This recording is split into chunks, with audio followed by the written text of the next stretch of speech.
Parlons à présent de sport avec le projet de nouveau complexe sportif à Dourges qui est entré depuis quelques semaines dans sa phase concrète. Pour en parler, on rejoint en duplex depuis le chantier Tony Franconville, le maire de Dourges. Monsieur Franconville, bonjour. Bonjour.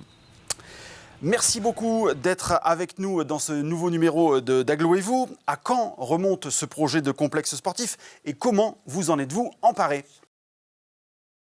Alors, ce projet remonte à 2018, quand la décision sur l'espace du collège de raser la salle avait été prise.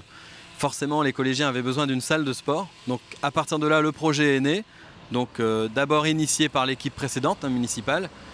En juillet 2020, nous avons pris à bras-le-corps la succession de ce dossier et on l'a aménagé aussi à notre manière. Quelle est votre ambition pour ce nouveau complexe sportif ? Notre ambition, c'est de satisfaire le plus grand nombre d'associations sportives, mais pas que, bien sûr le collège. Donc c'est un travail qui a été fait en amont avec les représentants du collège, les profs de sport, pour recenser leurs besoins.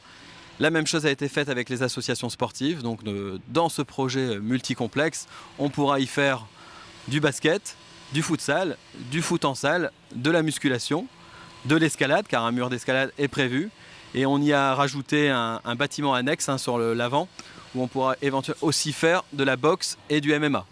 Sur le plan du développement durable, est-ce que cet équipement se voudra exemplaire ? Alors justement, ce projet a été réaménagé autrement. On s'est adapté au projet de territoire de la CAC, puisque quand on a fait le choix de faire la construction de ce complexe, on était sur des bases RT 2012, mais on est parti sur des bases RT 2012+++, et on a réaménagé certaines demandes suscitées par la CAC, à savoir récupération d'eau de pluie, les matériaux biosourcés, mais qu'on a rechangé derrière et on part sur l'installation d'une pompe à chaleur. Voilà, tous des petits aménagements pour permettre de rentrer dans les clous du projet de territoire et aussi donc du coup aller chercher des subventions complémentaires. Si on parle du coût de ce complexe, comment allez-vous financer ce projet qui est pour l'instant estimé à 6 millions d'euros ? Voilà, donc si on parle en TTC, il est à 6,6 millions à jour J, puisque les coûts peuvent encore engendrer certains suppléments. Donc il va être financé à 60% par les subventions, par nos cofinanceurs.